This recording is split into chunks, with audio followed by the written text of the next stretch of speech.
بسم الله الرحمن الرحيم. الرحمن علم القرآن، خلق الإنسان علمه البيان. الشمس والقمر بحسبان، والنجم والشجر يسجدان. والسماء رفعها ووضع الميزان، ألا تطغوا في الميزان وأقيموا الوزن بالقسط ولا تخسروا الميزان. والأرض وضعها للأنام، فيها فاكهة والنخل ذات الأكمام، والحب ذو العصف والريحان. فبأي آلاء ربكما تكذبان؟ خلق الإنسان من صلصال كالفخار، وخلق الجان من مارج من نار. فبأي آلاء ربكما تكذبان؟ رب المشرقين ورب المغربين، فبأي آلاء ربكما تكذبان؟ مرج البحرين يلتقيان، بينهما برزخ لا يبغيان. فبأي آلاء ربكما تكذبان؟ يخرج منهما اللؤلؤ والمرجان، فبأي آلاء ربكما تكذبان؟ وله الجوار المنشآت في البحر كالأعلام، فبأي آلاء ربكما تكذبان؟ كل من عليها فان، ويبقى وجه ربك ذو الجلال والإكرام. فبأي آلاء ربكما تكذبان؟ يسأله من في السماوات والأرض، كل يوم هو في شأن. فبأي آلاء ربكما تكذبان؟ سنفرغ لكم أيها الثقلان، فبأي آلاء ربكما تكذبان؟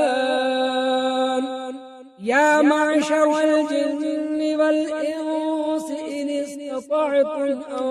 تنفذوا من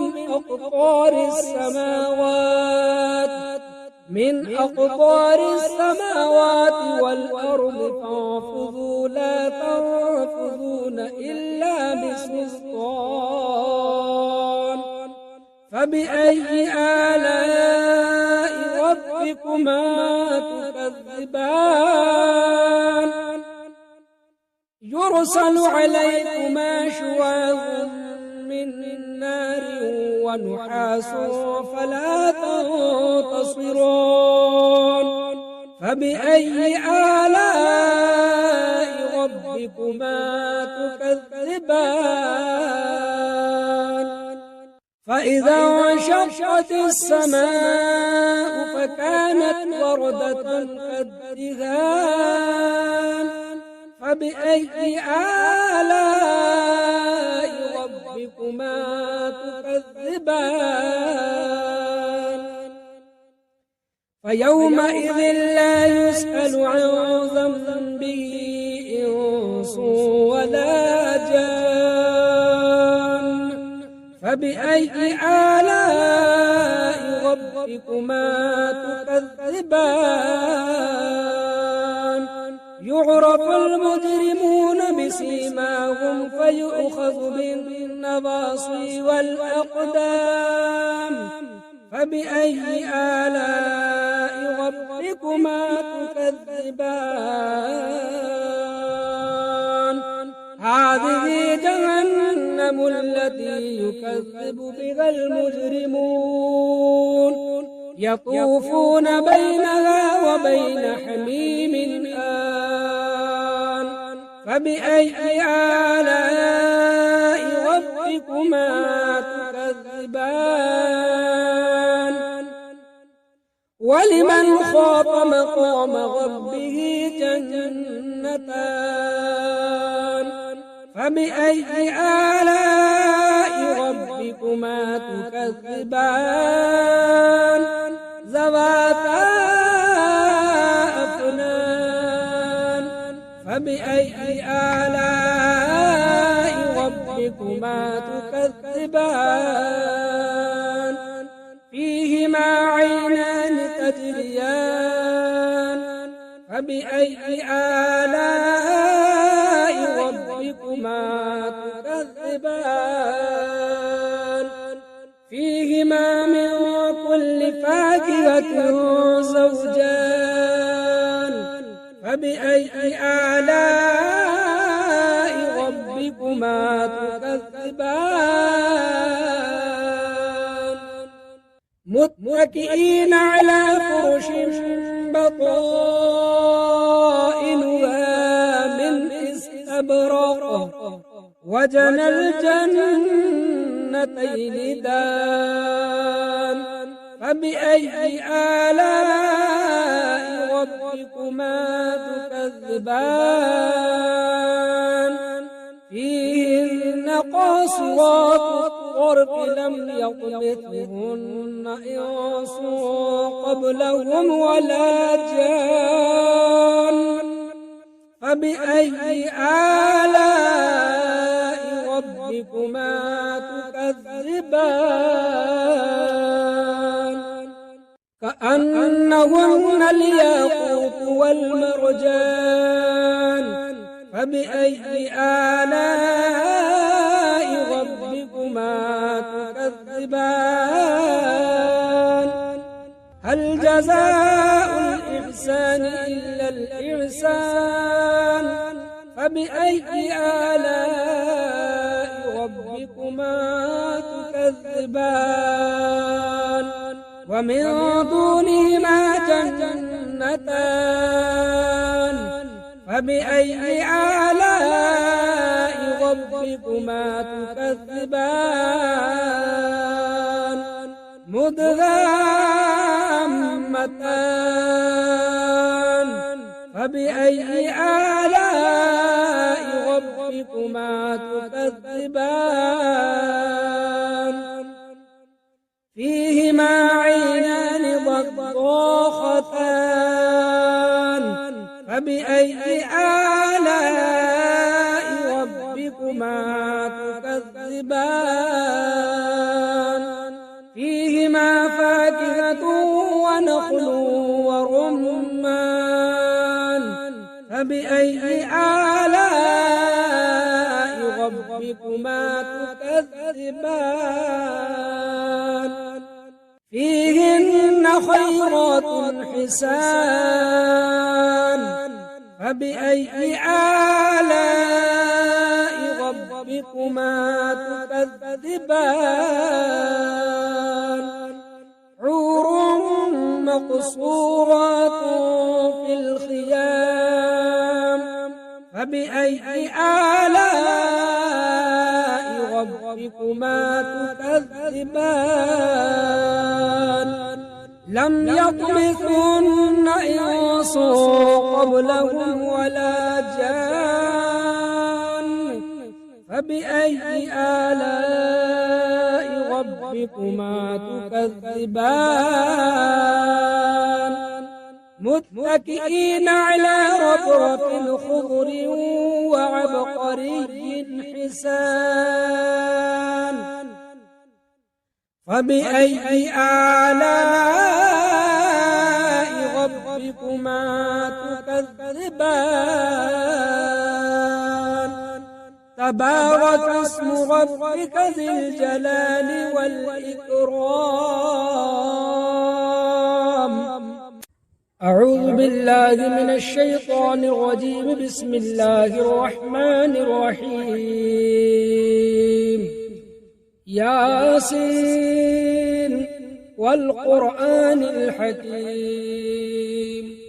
إنك لمن المرسلين على صراط مستقيم تنزيل العزيز الرحيم لتنذر قوما ما أنذر آباؤهم فهم غافلون لقد حق القول على أكثرهم فهم لا يؤمنون إنا جعلنا في أعناقهم أغلالا فهي إلى الأذقان فهم مقمحون وجعلنا من بين أيديهم سدا ومن خلفهم سدا فأغشيناهم فهم لا يبصرون وسواء عليهم أأنذرتهم أم لم تنذرهم لا يؤمنون إنما تنذر من اتبع الذكر فخشي الرحمن بالغيب فبشره بمغفرة وأجر كريم إنا نحن نحيي الموتى ونكتب ما قدموا وآثارهم وكل شيء أحصيناه في إمام مبين واضرب لهم مثلا أصحاب القرية إذ جاءها المرسلون إذ أرسلنا إليهم اثنين فكذبوهما فعززنا بثالث فقالوا إنا إليكم مرسلون قالوا ما أنتم إلا بشر مثلنا وما أنزل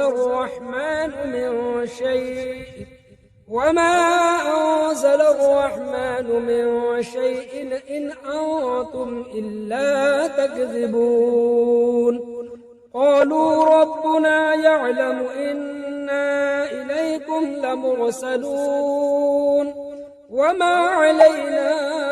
إلا البلاغ المبين قالوا إنا تطيرنا بكم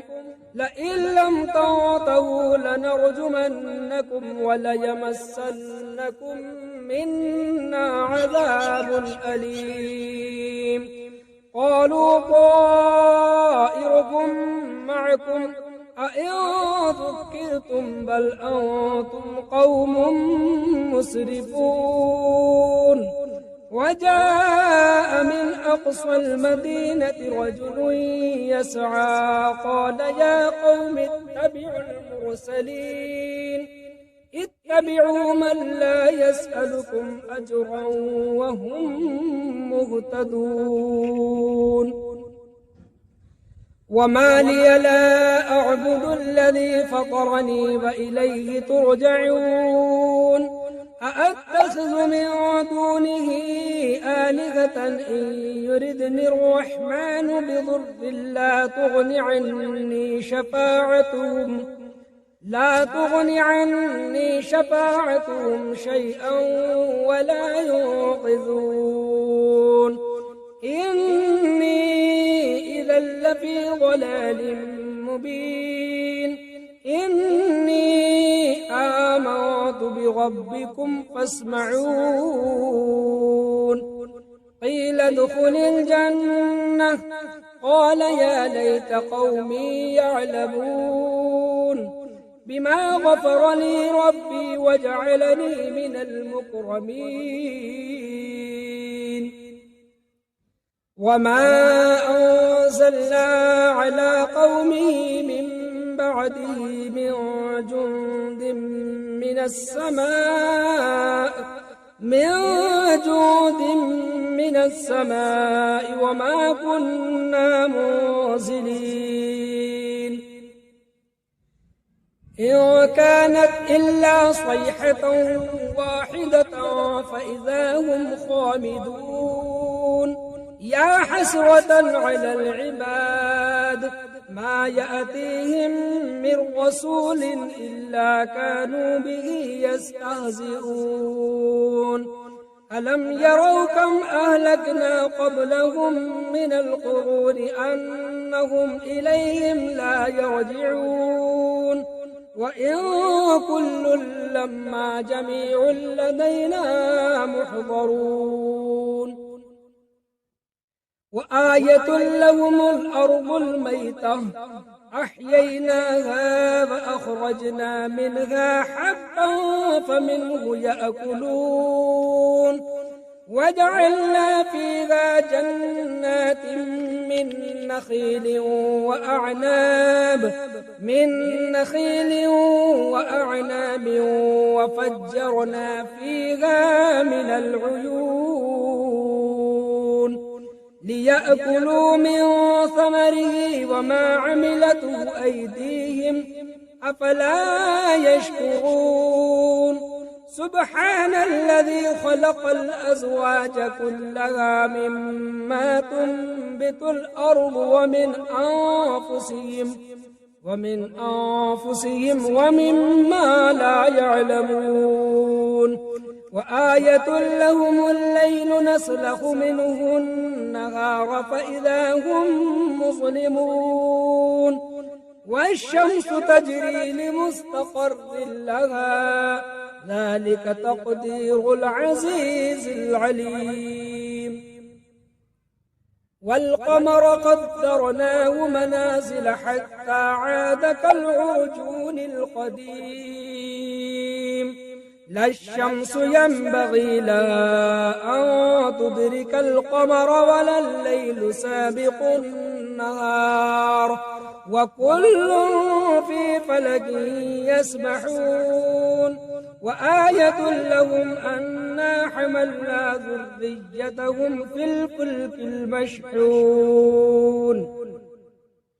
وخلقنا لهم من مثله ما يركبون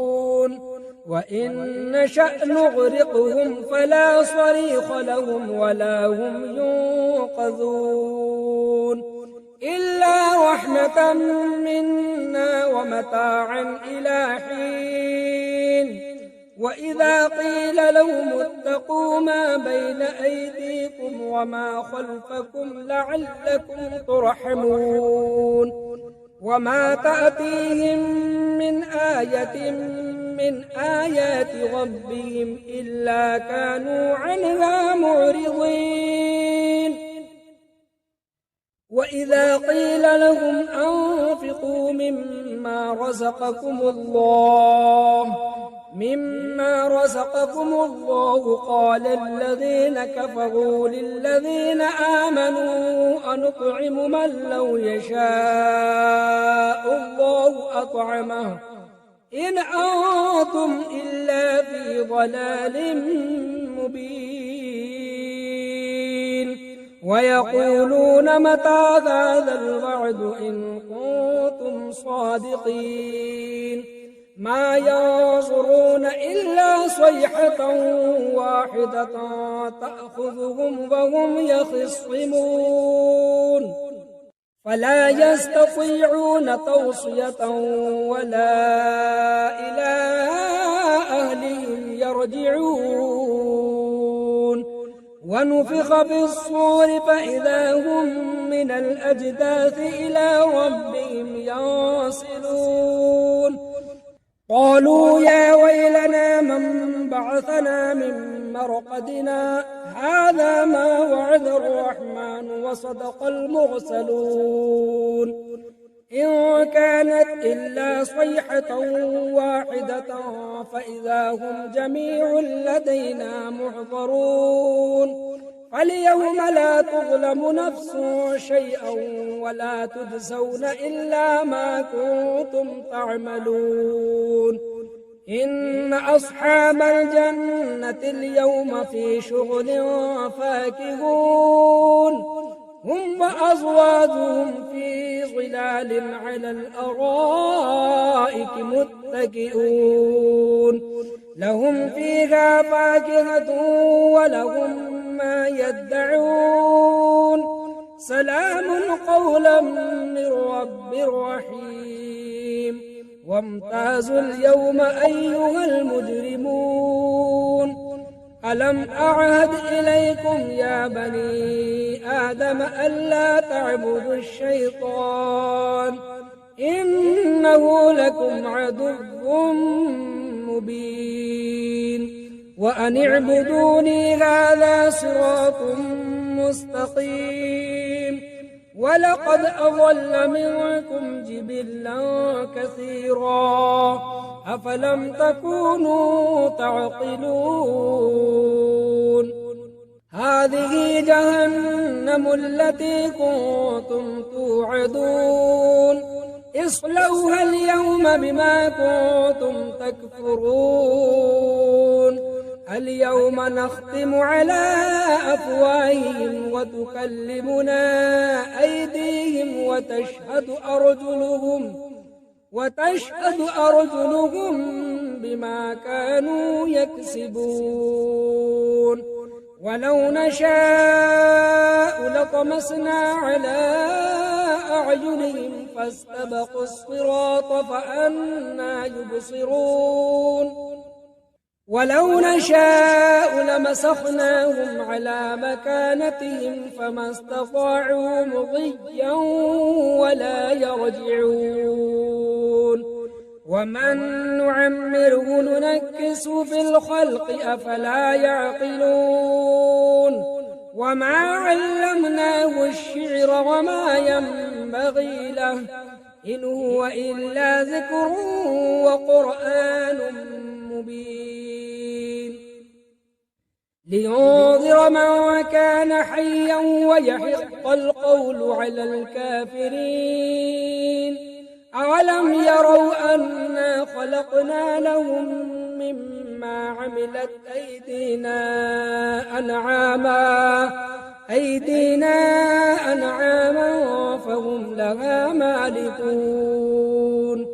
وذللناها لهم فمنها ركوبهم ومنها يأكلون ولهم فيها منافع ومشارب أفلا يشكرون واتخذوا من دون الله آلهة لعلهم ينصرون لا يستطيعون نصرهم وهم لهم جند محضرون فلا يحزنك قولهم إنا نعلم ما يسرون وما يعلنون أولم ير الإنسان أنا خلقناه من نطفة فإذا هو خصيم مبين وضرب لنا مثلا ونسي خلقه قال من يحيي العظام وهي رميم قل يحييها الذي أنشأها أول مرة وهو بكل خلق عليم الذي جعل لكم من الشجر الأخضر نارا فإذا أنتم منه توقدون أوليس الذي خلق السماوات والأرض بقادر على أن يخلق مثلهم بلى وهو الخلاق العليم إنما أمره إذا أراد شيئا إذا أراد شيئا أن يقول له كن فيكون